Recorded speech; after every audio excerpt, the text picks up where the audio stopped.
They told me to take the shift because I'm steady. They said steady like they were buying a reassurance policy, like I was a checkbox on a staffing form. I pulled into the service alley 2 blocks from Times Square while the city was still a conversation. Horns, a street preacher's shout, countdown practice blaring from a vendor speaker, and thought about the kids. Emma would be asleep by now if I was on time. Jacob would be somewhere between pretending he wasn't hungry and asking for one more story. That's why the rules matter. Not for the headline, not for the mystique, for the commute home. The sign above the corner store glowed cheap and a little indecisive. Holiday Mart, 1 neon bulb dead. Inside, the fluorescent lights hummed like a thought you can't quite place. Outside, the square was a living thing. Cords of people, confetti rigs, camera masts, police in reflective vests. The bulb was going to drop in hours, and the city would count itself into a new year. For us, counting ended at midnight. The rule started then. I expected it to be noisy, and it was. What I hadn't expected was how that noise worked against you. When you're inside the glass, the roar of the crowd becomes an ocean that can hide a creature on the shore. That's the practical part, how sound and confusion are weapons if you don't respect them. You could be looking at the front door as 300,000 people cheer and not notice the hair on someone's neck move the wrong way. Mark Carter clocked in 10 minutes late with a sort of grin people use to soften poor timing. He was the new hire Thomas had promised would bring energy. He wore a leather jacket someone else had already decided was a persona, and he had opinions. Skepticism was part of his package. Cool eyes, a laugh that tried to disarm caution. He introduced himself like there was a barista behind it. "Sam, right? I read your file. Night team, huh? Must be something interesting." It's always interesting when you tell the truth. I told him the basics and the part that mattered without the drama. No one needed the flair. "We closed the front at midnight, right on the ball," I said, watching a crew of teenagers practice an ironic cheer on the corner.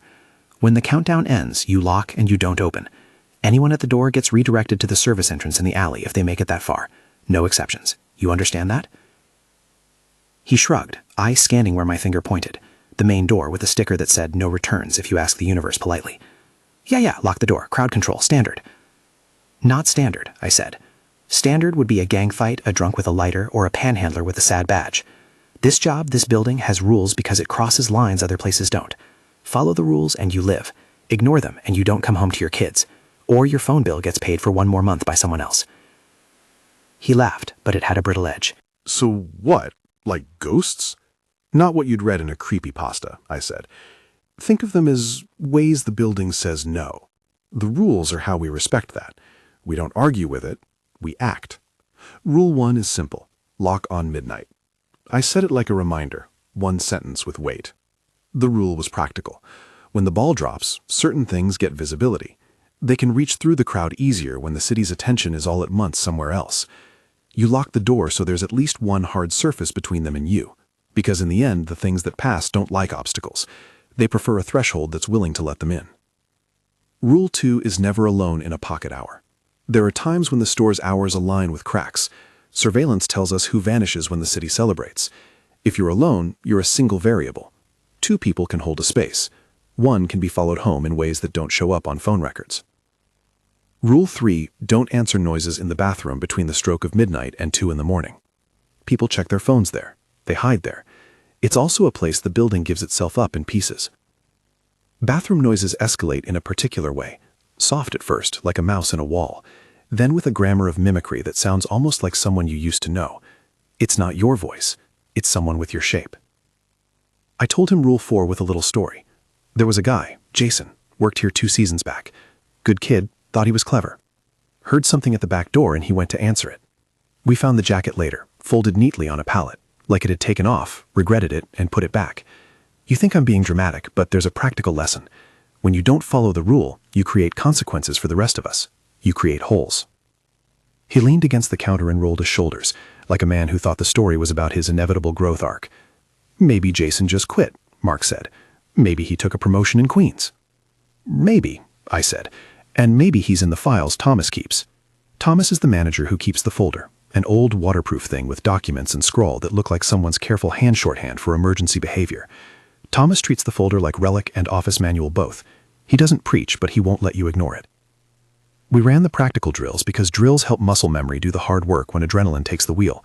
Pull the deadbolt, check the back exit, set the extra latch on the service door, flip the lights on and off in a pattern that tells anyone watching you're awake. If the lights blink 3 times in sequence, there's a rule for it. You move to the storeroom, lock yourself in, and wait a prescribed interval. Not because blinking lights mean anything in themselves, but because someone once thought blinking would lull us into making a predictable move. Now we don't. He mimicked the actions with the blank curiosity of someone learning a trade for the first time in a city that expects you to learn fast or survive. "You trust this folder?" he asked when Thomas hovered by, looking like a man who balances a clipboard and a secret. Thomas's face is the kind that doesn't betray. "It's part of the job," he said. "Listen to Sam." Which is what I tell every new hire. Listen to Sam. I don't say that because I'm vain. I say it because after 15 years of nights and one bad decision that cost someone else's life, I learned the perimeter of what to teach and what to leave out. I can tell you how to lock a deadbolt and how to keep a tab open without being walked over in the alley. I can tell you the rule set that keeps us breathing. I won't tell you what things are in the meantime. The less you know, the longer you keep your peace. The store had a regular crowd even on a night like this. A man who sells roses at a fixed spot by the subway stairs. A late-night Tony with cigarettes and a conspiracy theory. A woman who always buys the same coffee and stares out the window like she's looking for someone who never returns. People with patterns are useful. They show where the world still makes sense. The ones you have to watch are the ones who deviate just enough to unsettle your expectations. Someone who leaves their hat on backwards when it's not windy. Someone whose laugh is delayed by half a second, like they've heard someone else tell the joke in their head. William sat at the far end of the counter where the payphone used to be. He had a hood that obscured a face that seemed to catch the light and not answer it. He was tall in a way that didn't fit the aisle width. People noticed him because he was the kind of person who took up space without asking for it. And he ordered black coffee and watched. He paid for nothing else. He watched us restock and watched our hands. When the city went crazy for a minute, he was the same, a block of silence amid the noise. "Who's he?" Mark asked, half in jest. "Has been coming in for years," I said. "Longer than anyone on payroll. Never leaves a tip." William never spoke to the team unless Thomas handed him a mud-spattered magazine and a nod. He looks like a man who could step out of time and still be comfortable in a fluorescent-lit aisle. If there are guardians, they're not all triumphant. Some wear hoods and sit at the end of counters and keep their coffee until the foam is gone. Mark watched him with that same arched expression. "Local urban myth," he said. "Guardian angel with caffeine addiction." "Guardian is a job description here," I said. "It's more useful than a theology class." There's a protective kind of tenderness inside me reserved for rules and for kids. Maybe it's what being a parent does. It turns you into someone who counts everything in terms of return trips. Emma likes stickers. Jacob likes anything that makes a noise. If you stay alive for them, you call that success. So I teach the rules with the same tone I use to get a toddler to eat something green. No drama, serious consequences. Repeat until they sink in. Small things happened the first hour out, like a tuning fork testing our nerves. The bathroom doors scratched from the inside, then stopped. A regular, Karen, a baritone woman who always bought a bagel at 3 a.m, came in and tilted her head in a way that made her neck wrong, like a puppet someone forgot to restring. She left without buying anything and walked into the crowd outside as if she had surrendered her feet to a magnet. When the lights buzzed, Mark made a joke and said it was a power surge. He'd been in New York long enough to know better. He was choosing disbelief as armor. You can laugh at the rules until you can't. We did the countdown rehearsal near midnight, because habituation matters. When you practice shutting out a world for the sake of a door, you're less likely to hesitate when the city takes its breath and then screams. Thomas played the part of the disturbed city official in the mock. At 0, you lock, no questions. If it's someone you know, you don't open. Not for a friend, not for a cop, not for anything that sounds like pleading. You redirect them to the alley. You block the camera angle if needed, and make the call. Mark smirked. And what if the whole block needs milk? Then they find another place, I said. We don't have to be the answer to every problem on the street. We have to be the answer to the store. At 11:45, the store filled with last-minute business, the kind of tiny emergencies you solve as a person paid to be available. Someone needed aspirin, a couple arguing, a lost glove. The city's pulse was elastic. People laughed and cried within the same breath. Confetti bags rustled like an animation of a celebration I could feel in my molars. Cameras swung overhead like mechanical flies. I took a breath and told him the last rule before it mattered. Rule 5. When you see the hooded man touch a door, let him. He doesn't ask permission. He can steady a place in a way people can't. Don't be jealous. Don't be curious. It's not for us to measure. It's for us to trust in the mechanism, even when we don't have the manual. Okay, Mark said. So hooded caffeine guy is a bouncer. Not exactly, I said. He knows things by being quiet. He takes up space so we don't have to. He's a last line. You don't engage him, you don't touch him. You let him do his hour. That line between instructive and confessional is where the job lives. You can't train belief into someone. You can train discipline. The city started its rituals, reports of fireworks in unintended places because someone forgot the permit, a commuter train sounding like it was coughing, people already wearing party hats that leaned like iron filings. We double-checked locks, counted supplies, read receipts like they were scripture. We set the little chemical torches Thomas kept in a locked box, not as magic, but as something ceremonial, lumps of warmth and function. He handed me the key to the storeroom, the one that only he and I had used for years. That key weighs heavy in your hand, like an unglamorous scepter. Stay close, Thomas said quietly as he left to take his place in the back. Keep to the list. Always, I said. Always is shorthand for 1,000 nights.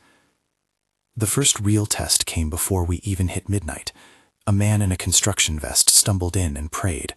Not the kind of prayer for grace, but the low keening of someone who froze while thinking of an elevator. His face was gray under his hood. His hands were sticky with something that could have been syrup or tar. He came straight to the counter and asked for sandwiches, like a human asking a favor from a vending machine. Mark served him with the ease of someone who believed the world tilts toward mundane compassion. On the house, he said, and slid the wrapped sandwich across. Call the outreach teams, I said. I didn't bother to hide the edge. Don't serve them more than they need. If they get loud or start mimicking customers, you don't engage, you call it in. Mark's jaw flicked. We're just here to help people, Sam. We are, I said, and we're also a building over a seam. We have to choose which kind of help we offer. You call in, you help, you let them go to the place that can handle it. You don't make them feel welcome here, because comfort is what drags them through. He blinked like someone being given the coordinates to a city he already thought he knew. The man with the sticky hands ate the sandwich in the corner, slow and deliberate, like someone building himself back up to the edge of speech. After a while he got up and left, and we watched him into the crowd. He walked normally, but then he stopped at the corner and stood with his head pitched just so, as if trying to hear the city shift. He didn't look back. Could have been worse, Mark said. Could have been worse, I agreed, but my agreement was lined with memory. In the room where Thomas keeps the folder, there are notes, an account of someone who found a way across because someone else offered kindness at the wrong time. They mean well, these matters. They also cost you your exit. The clock crawled nearer. We ran through the checklist again like indulgence for nervous hands. Latches, cameras, a battery backup test for the cash register, a note taped to the interior of the front door that said, "Lock at 0." They put signs up for the cameras, because sometimes the parade of goodwill needed a little professional trembling. People like to think a sign as a problem solved. At 11:58, the first fireworks went off somewhere up the avenue, and the store lit with a light that wasn't its own. The window glass shimmered in colors that the fluorescent lights inside couldn't reach. The crowd outside cheered as if they had already begun the ritual of letting the year go. The noise filtered through. Cameras, horns, a reporter's laugh anchored to the countdown on a screen. Stay sharp, I told Mark. Some line cooks would call this mise en place. Have everything ready before you start. We have one opening pulse. We have to be on it. He nodded, brow furrowed, and for a minute I thought he might be someone who would listen. Then the bathroom started. It was a sound like something using its fingernails on the hollow side of a palm, scratching, faint and frantic. It came from the single-stall bathroom that sat 3 steps from the back storage like a confession booth. The sound had structure, a scrape, a pause, a scrape again. It wasn't the city. The roar outside could cover an orchestra. This was intimate, like someone was asking to be let out. Don't, I said, because the rule is a blunt tool. Don't investigate.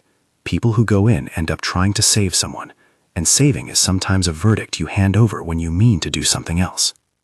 Mark laughed a little, nervous. Maybe it's a raccoon. No raccoons that can get in a stall like that, I said. Not this far up. Let it be. He shrugged and started for the bathroom. He had that look people get when they mean to prove a point. It's the way you peel an orange in front of someone who swears it can't be peeled. He reached for the handle. Mark, I said, colder now, you don't open that. not between midnight and 2. He hesitated and then forced the handle, a quick move. The lights in the hallway did something that made the air feel thicker for an instant, the same way indoor heat will reveal dust motes you never saw before, and the sound in the stalls stopped like someone who'd been interrupted mid-sentence. He didn't step inside. He leaned his ear toward the door as if the bathroom could be treated like a radio. "You hear that?" he asked, voice low. "Yes," I said. "Now take 2 steps back and wait for me." He stepped back because I said it, and because there's a difference between a rule in a manual and a rule in the voice of the person who carries the kids' faces home at night. He was still smiling, like he folded skepticism into charm, but his fingers had that little tremor you get when your bones know better than your mouth. "Okay, sorry," he said, but he didn't look sorry for the rule. He looked sorry for being interrupted in the satisfaction of his own test. We kept watching. The city did its countdown practice somewhere like a metronome. Sound sailed through the glass. William stood from the counter, folded his hands like someone closing a book, and touched the frame of the front door with the flat of his palm, casual as a man tapping a check. The air in the store seemed to inhale around that touch.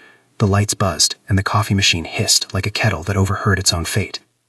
"See?" Mark said, under his breath. "Friendly neighborhood guy." "See what?" I asked. "Just a guy," he said.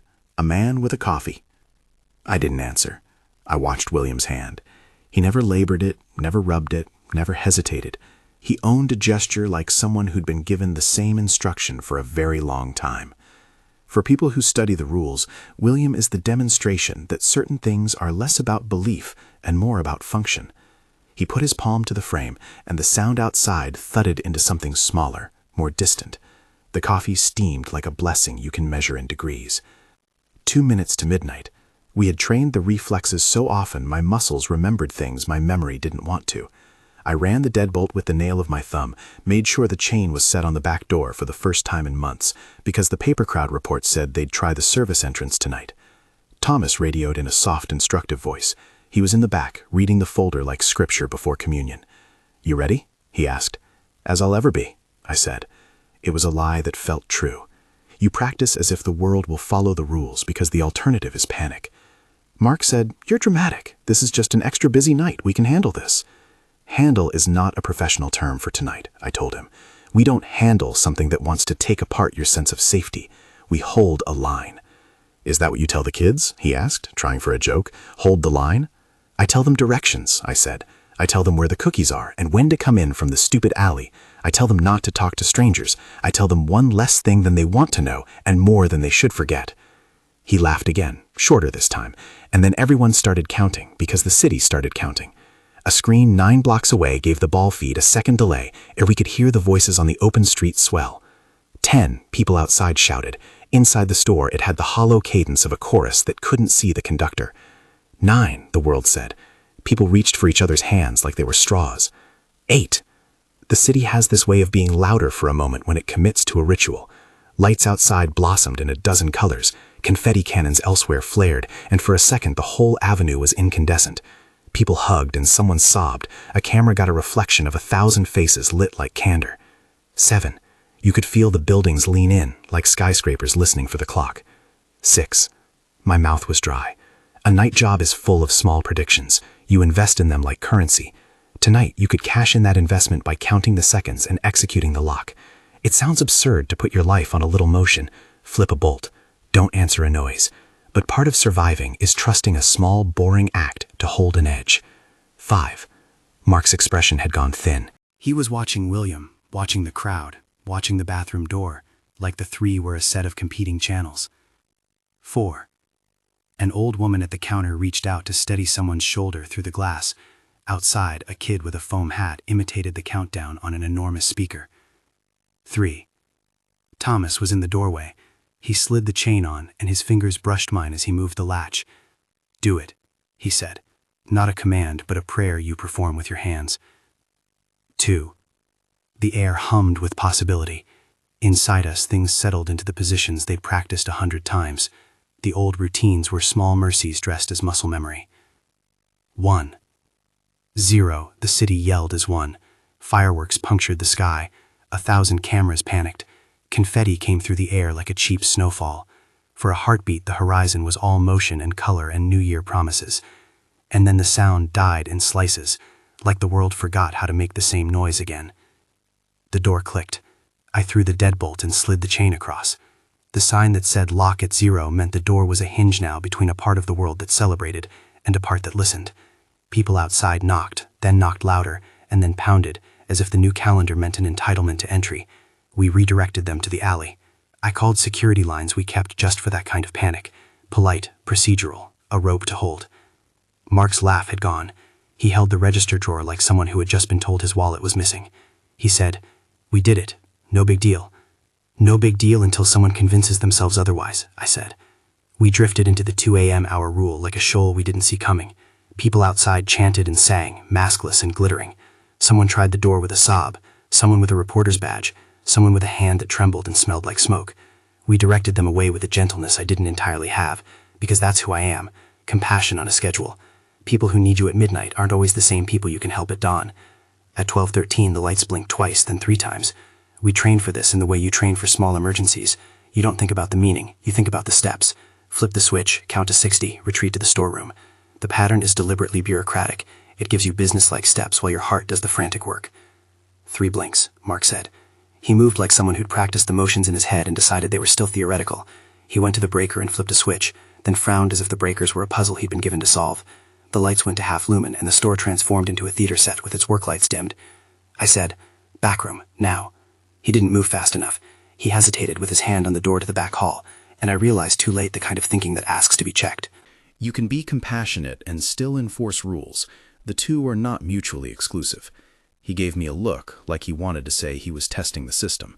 He wanted to prove something, maybe to himself as much as to us. He stepped into the narrow corridor. The back room smelled like cardboard and coffee and old receipts. A fan hummed somewhere. He reached for the storage door, and an old reflex tucked quiet in my shoulders told me to move. I started to call his name, and then there was a sound from the restroom that was not a scratching, but a long breath folded into the pipes. He froze. I could feel my blood go small in my ears. William was by the register, quiet as a shadow. He looked like he had been waiting for that sound. His face tilted, just a fraction, toward the bathroom. He lifted a hand as if to set something in motion. But he didn't move the way a person moves.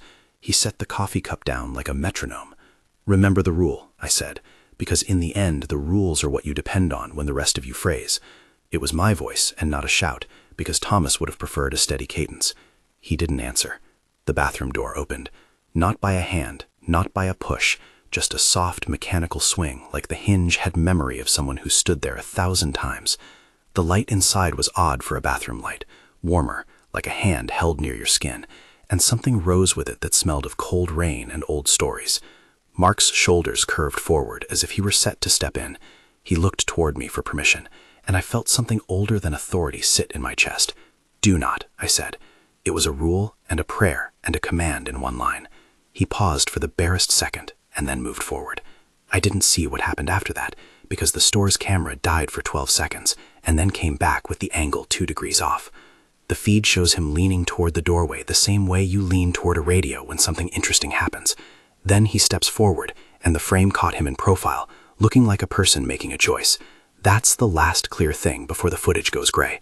There was a noise behind him, not a sound in the register sense, but a sort of condensation of movement. The coffee machine went quiet, as if someone had pressed a hand to the sound. William's coffee cup made a small, clean clink on the counter, as if untouched. I did the things the rules tell you to do in sequence, because you cannot invent your own moment. I slammed the storeroom door, turned the lights off, keyed the extra latch, and radioed Thomas. My hands were raw in a way that comes from doing the same motion until the skin learns to remember. The radio crackled like it was trying to choose which station of panic to be. "Mark," I said. No answer. The strip of glass at the top of the door showed the aisle like a diorama. It should have been a simple rectangle, but the light inside the bathroom seemed to leak into the aisle like something forgetting where it should be. The world was a geography with one altered coordinate. I opened the door before I could think about why. You're not supposed to. The rules were a muscle built to hold you back. But the part of me that was a mother reaches for explanations the way children reach for the sugar jar. The door stood ajar. The sink dripped with the rhythm of a pulse. The tile was clean. The stall was empty. No sign, no jacket, no breath left in the place. The air smelled like something old and apologetic. On the roll of paper towels in the dispenser, someone had left a single fingerprint smudge. I turned slowly, hands steady with training, and then realized the camera had cut out entirely for a stretch that shouldn't exist. When it came back, the angle was different, and when footage resumed, it showed the aisle, but the camera had a jitter in the corner, like the frame couldn't agree with itself. I called Thomas. "He's not in the bathroom," I said. There was a long pause on the line. "Secure the back. Do not," he started, and then the radio went dead. Outside, the crowd's noise washed against the glass like wind. Inside the store, the hum of the refrigerator was a different noise now, an undercurrent. William moved, finally, like a wind that changes direction without sound. He crossed the counter and reached for something we kept locked in a drawer that was not meant for customers. He didn't look at me. He never looked at me. He just set his hand on the object and his fingers closed. I felt both of my legs get very heavy and very light at the same time, which is the physics of knowing you are failing at a job you were trained to do. The rules are not moral in a sweeping way. They are procedural because in a malfunctioning, porous world, procedure is a life raft. I radioed the squad on the street. "We have a missing employee. Lockdown in effect. Do not enter without backup." The officer's voice over the radio told me the city was stretched thin, that crowds had their own gravity. He said something about being on the way and asked for a description. I gave it. A man, leather jacket, 5'10". He asked for more and I gave him what I had, a face that had laughed at rules and then stopped. Mark's last glance had been toward me with a kind of plea that read like the outline of a confession. He hadn't wanted to be the one who disappeared. He'd wanted to be the one who proved something. Maybe he wanted the job to mean less than it did. Maybe he wanted to write a different ending. Thomas arrived 10 minutes later like an echo you hoped would come. He held the folder like a thing that had been waiting for its page to be turned.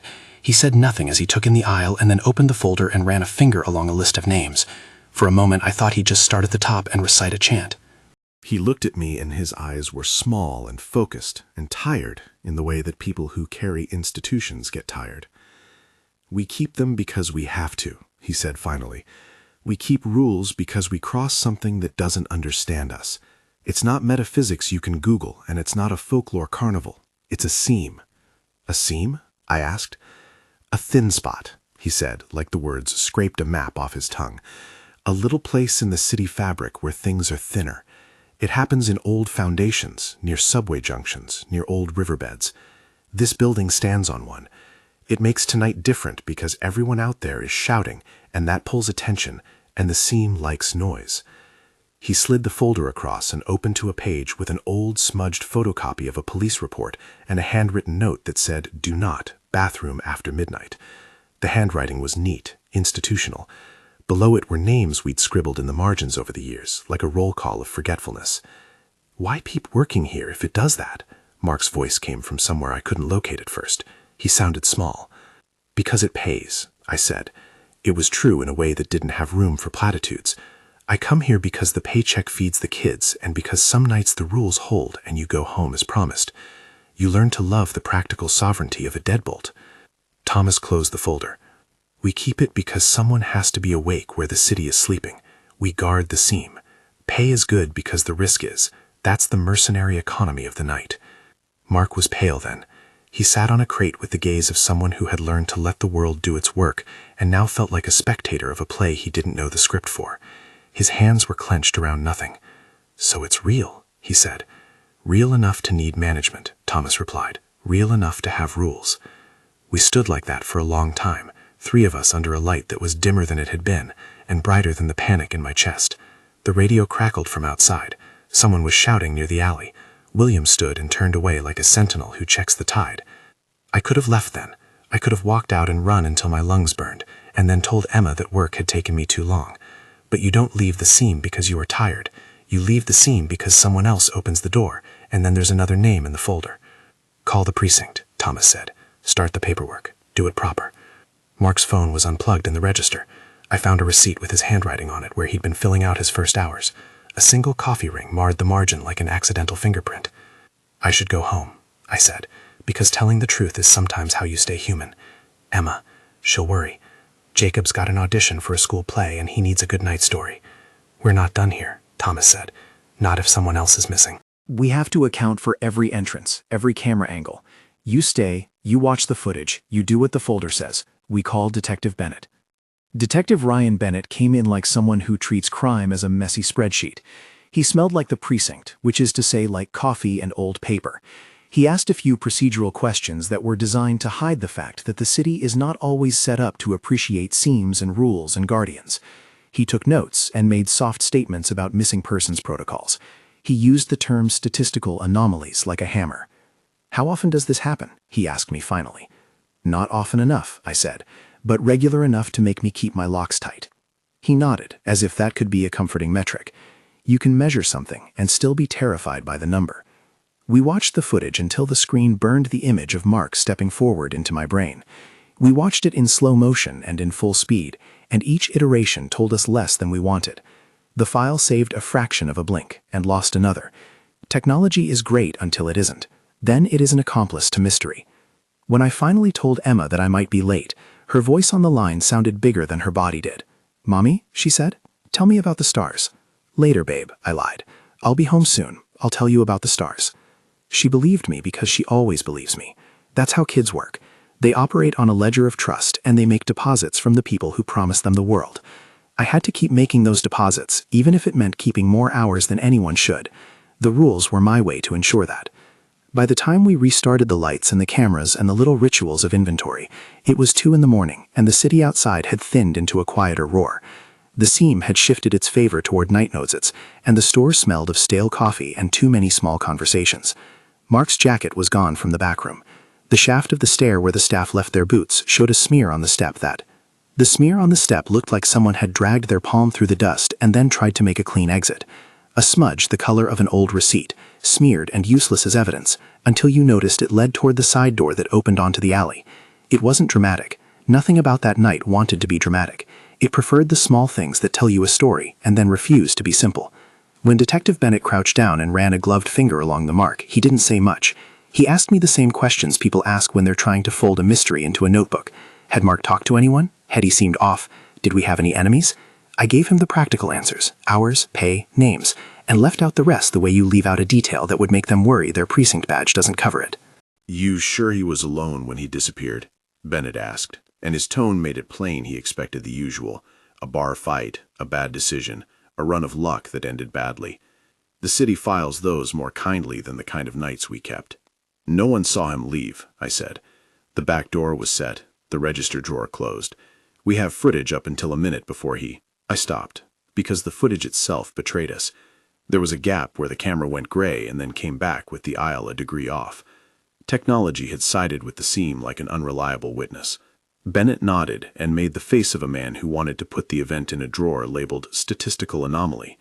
He filled out his form, asked about family, and gave me a card with his direct number. He didn't look at William as he left, though William had been standing in the shadow behind the counter the whole time, watching the detective move like someone who keeps a record of faces. We did the things the folder demanded because you can't improvise grief. Thomas went through the inventory list, the camera logs, the register receipts. He checked timesheets without asking why. That's his skill set. His face was small and set, like someone who had taught himself to preserve virtue by doing paperwork. "Patterns," he said when he closed the folder and looked straight at me. "We don't have miracles here. We have patterns. The seam gives and takes by a rhythm. Tonight the rhythm started early. How do you measure a rhythm that steals a person?" I asked him. Because there are questions that are practical and questions that are panicked. This was both. "You don't measure the seam," Thomas said. "You contain the seam. You limit where it can touch us. We keep to rules because they reduce the number of places it can get a purchase. We do not know why it takes who it takes. We only know what makes it stop looking for easy answers." The alley smelled like crushed wet cardboard in the city after a parade. There was still a residue of confetti clinging to neon signs, a smashed paper cup stuck to the gutter. I followed the smear with Thomas and Bennett as if there might be logic to be found in the pattern of trash. The smear ended at a service gate that was bolted from the inside. There were no footprints beyond it, no sign that anyone had clambered over the fence, no scratch marks that would suggest a struggle. The seam leaves little in the way of theater. It leaves absences. "There's one other thing," Thomas said, closing the folder again. "We call it the echo. Bits of footage that don't play back clean. Cameras go fuzzy, angles change. It's as if whatever took him doesn't like to be looked at through a lens." Bennett made a note. "We'll check neighboring cameras. If anyone else has footage—" He paused, like the thought of a camera that refuses to show everything might be more common than anyone cared to admit.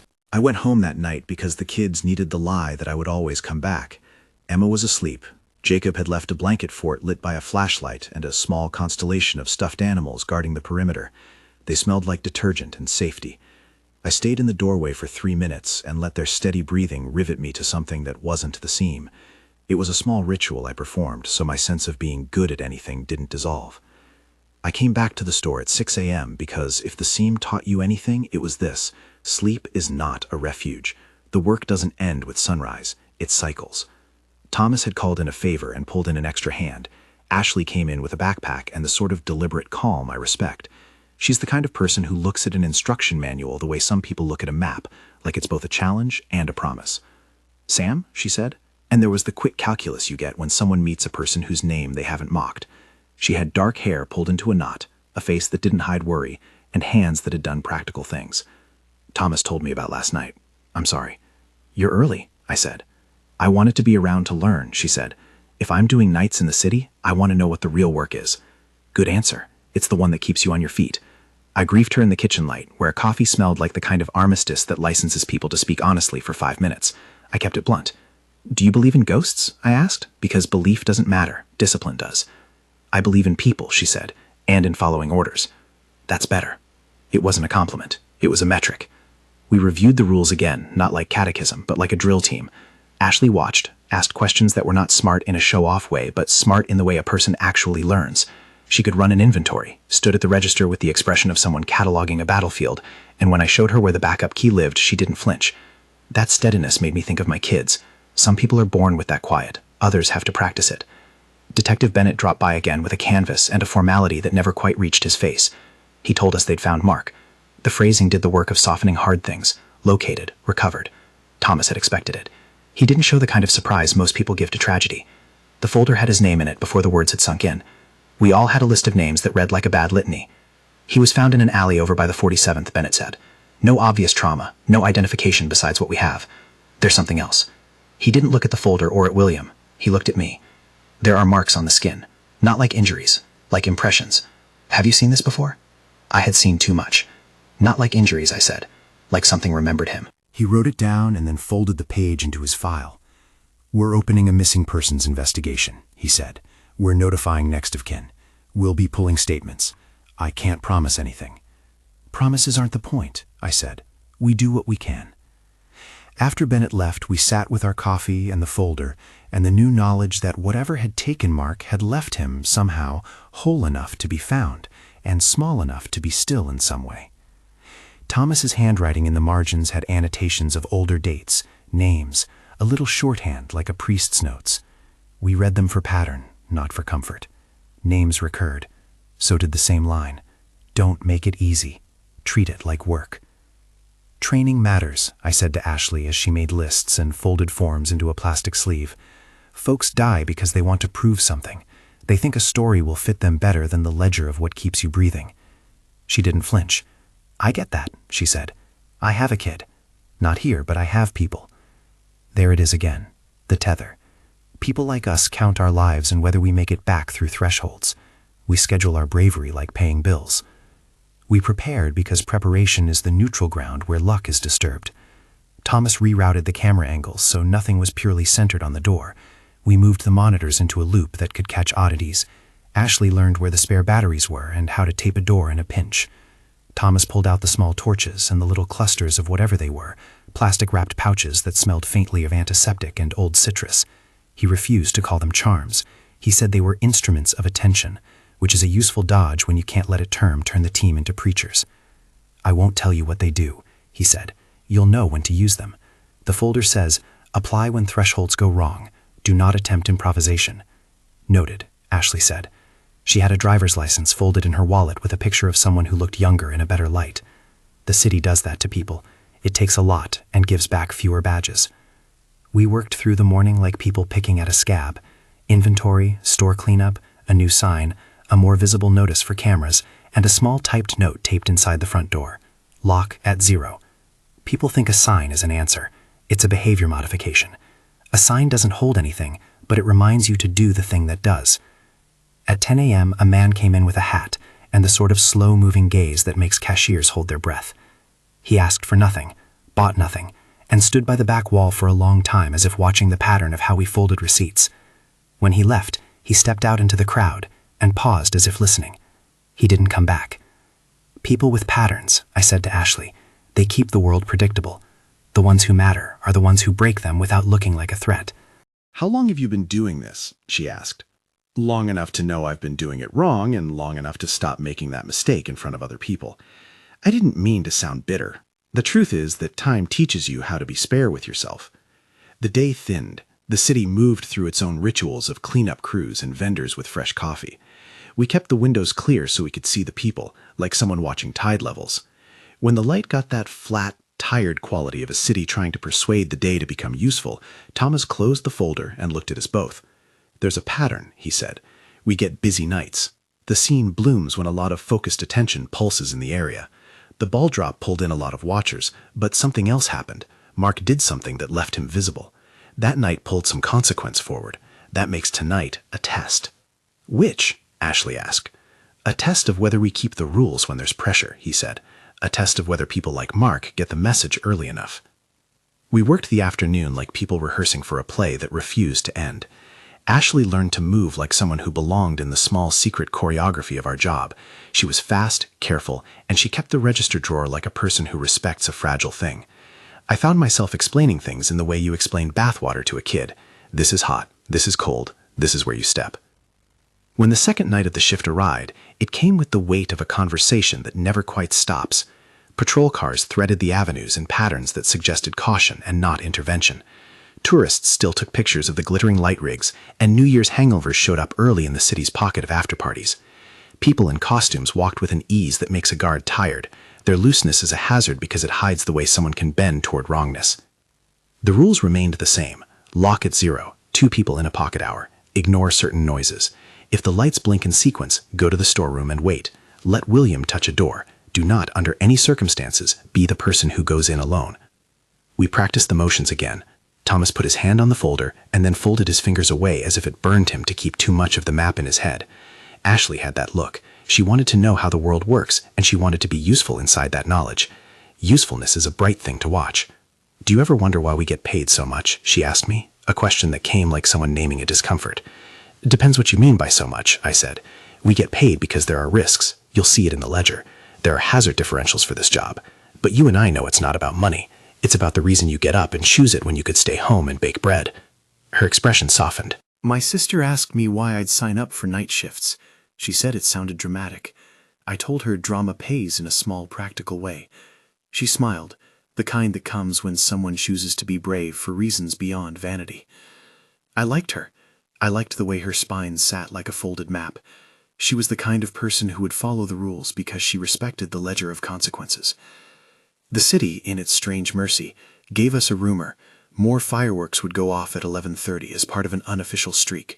Someone had set off a dozen small displays on a side street earlier, and the videos were looping on social media. That meant another rhythm of attention, a series of pulse points screaming briefly, and the scene takes joy in attention, like a thing that collects light. We braced.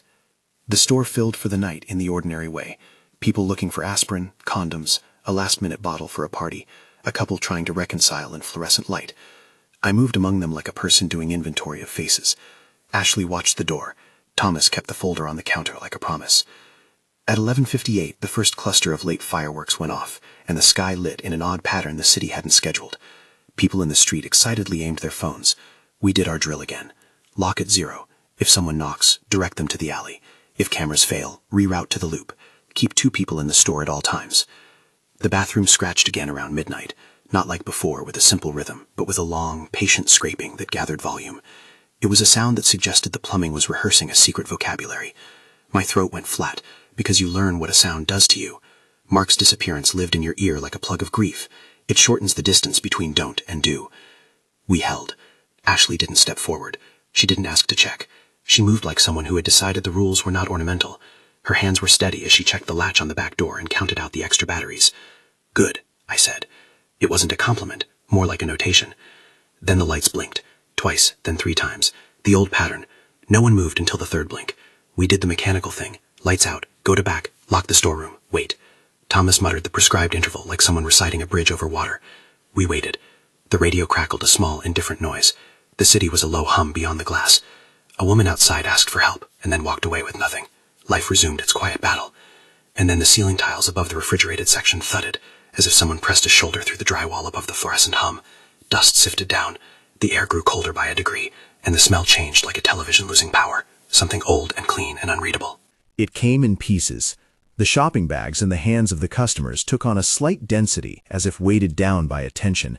The reflection in the glass of the street people bent just a hair wrong. The radio in the back that plays the morning shows started to slur a sentence it shouldn't. The seam likes to test its toys. They hit us from more than one spot. A face at the front window wasn't just a person, it was a place that wanted to be inside. It pushed against the glass like a tide against a seawall. The bat gate rattled under someone trying the latch. The ceiling tile shook again, and the sound in the pipes turned into a string of high, precise notes that were not plumbing and were closer to a language. William stood. He did not look at any of us. He never looked at me, and it unnerved me to think I had hoped for a check. He moved like someone who had been given a route and followed it with the accuracy of a commuter. He put his palm on the frame of the service door. The hinge around his hand seemed to sigh. Then he reached into a pocket and produced a folded paper the color of old receipts. Thomas muttered something about attention holder, which is his euphemism for what nobody must know. He handed it to Ashley and said, "Watch the cameras, keep the loop. Sam, you handle the front, don't open anything." My hands performed the latch motions because you cannot afford to slow down and think. Lock, check, deadbolt, chain. The crowd at the front pressed with a human noise like thousands of small insects. They were people, some of them. Others were not that simple. They were the seam testing its purchase. Someone at the front screamed because the glass changed a face. Not a horror movie face, just a wrongness. An old man in a coat was supposed to be a familiar who came every week to buy a newspaper, but the eyes in his face didn't track the same way ours did. He clawed at the glass, the way someone hungry claws at a sieve. We redirected him to the alley with the dull kindness of people who manage panics. Up above, the tiles parted and something slid, a smear of shadow, along the ceiling like a spider making an unkind map. The light stuttered. The radio in the corner heat-blasted a snippet of a song about starting over, and the words howled like mockery. "Now," Thomas said, and his voice was a small bell. Ashley moved like she had been practicing. She held the little wrapped pouches like instruments. Thomas whispered what he could. "Hold attention. Don't meet mimicry with your own human reflexes. Redirect what seeks the door." William put both palms flat on the counter and leaned into something I could sense more than see. The air around his hands shivered like a kettle hitting the end of its patience. The front glass fogged and then cleared.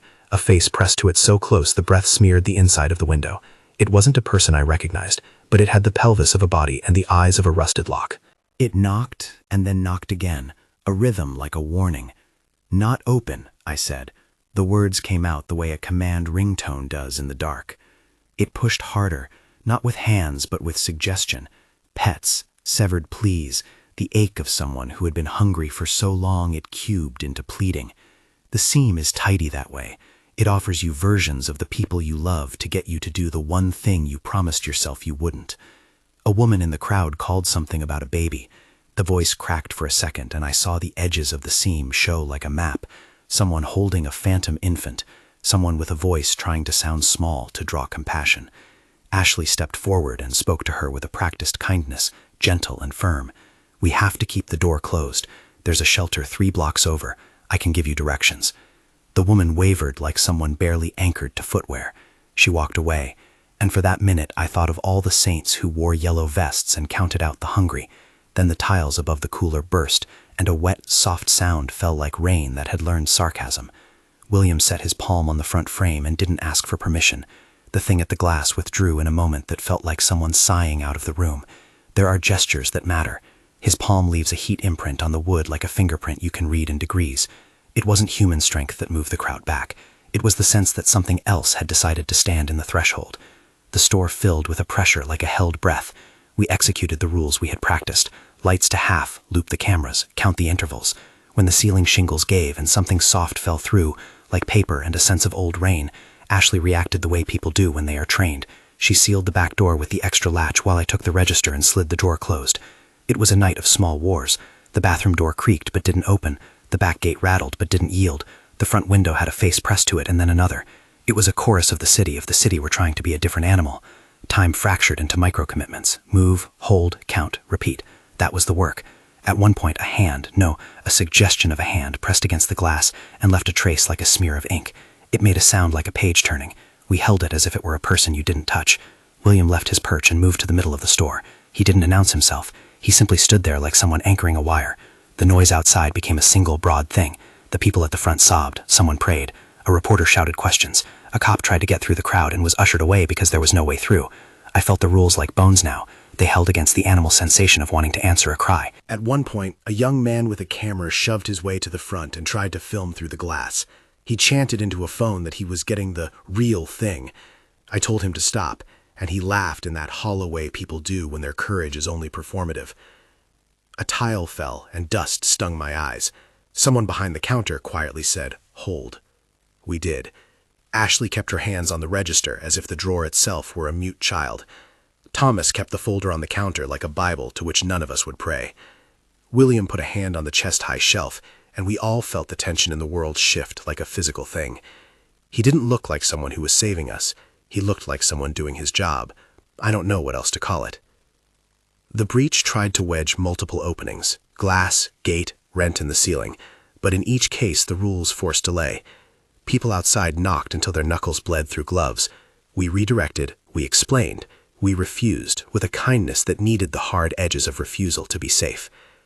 At some point, in the middle of the second hour of coordinated pressure, the seam made a choice. The front glass didn't shatter. It simply gave us a face that looked like Mark's in the split second before you realize it's not him. For that moment, my entire body went tight with a grief I hadn't allowed myself. It wasn't him. It couldn't be him. And that knowledge made the air smell metallic. "Focus," I told Ashley. "Don't get sentimental." She nodded. The rules are merciless teachers. They make you act like a machine because a machine often requires fewer muscle memories of love. The machine is how you ensure you come home. We held the line until dawn. The city's barrage thinned like a tide. People drifted away, pulled by cracked feet and the absurd human need to sleep. The seam refused its ease, retreated in little folds like fabric being smoothed. William let his hand fall from the threshold. He didn't speak. He didn't need to. By the time the sun tried to assert itself through an orange rag of gray, the store was a contour map of exhaustion. Shelves were displaced. A rack of party hats lay in cheap dignity on the floor. Thomas tallied lasting losses, and the folder grew a new line, a name to be added beside a date. We had pushed back and been pushed. Detective Bennett came back with a fuller report. He told us about the coroner's findings without the kind of flourish that makes you think they had closure. Mark had been found in an alley with no apparent wounds. His lungs and other internal checks were within normal variance, and yet the expression on his face suggested a person who had been asked to consider a question he couldn't answer. There were impressions on his skin like an old map.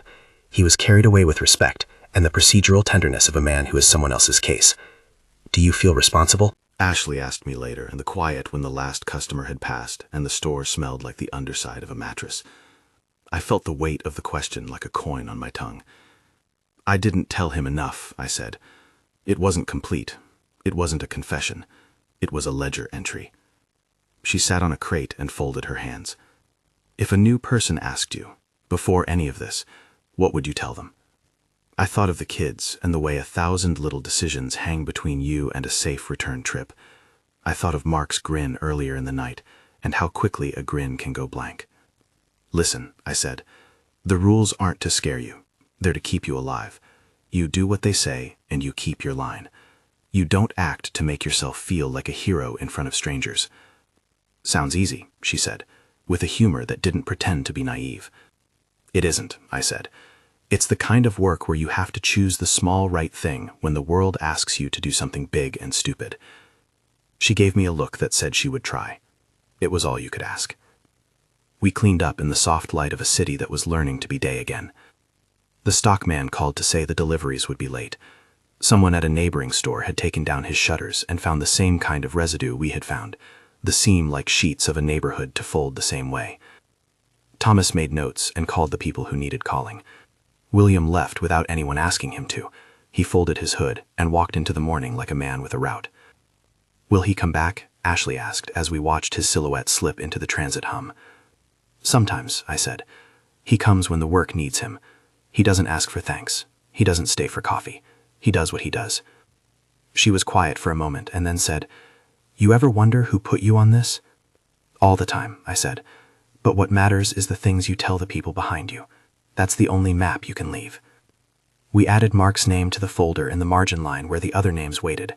It felt like a small violence and a necessity. We write names down so we don't make them into statistics. We write so the world remembers there's a cost. I went home that afternoon with hands that remembered the flicker of lights and a throat that held a promise.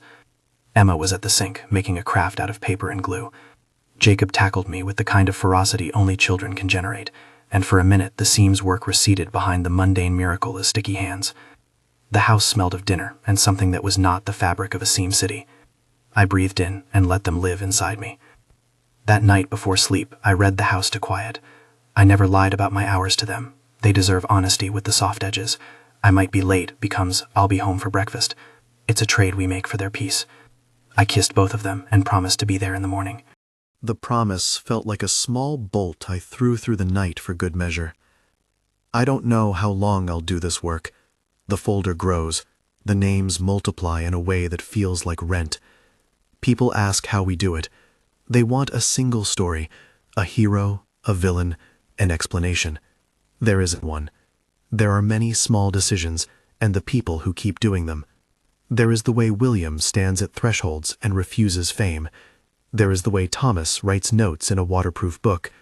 There is Ashley learning to be steady. There are the rules that begin when the countdown ends and do their slow, bureaucratic work. If there's something to take away from this, it's a cheap piece of wisdom. The world is full of places that don't want to be looked at closely. We are the people who put a line there and hold it for the rest. Someone has to. The pay is why people joke about it, and the work is why the jokes stop at 3 a.m. I'll be back tonight. You do whatever it is you do to keep yours safe.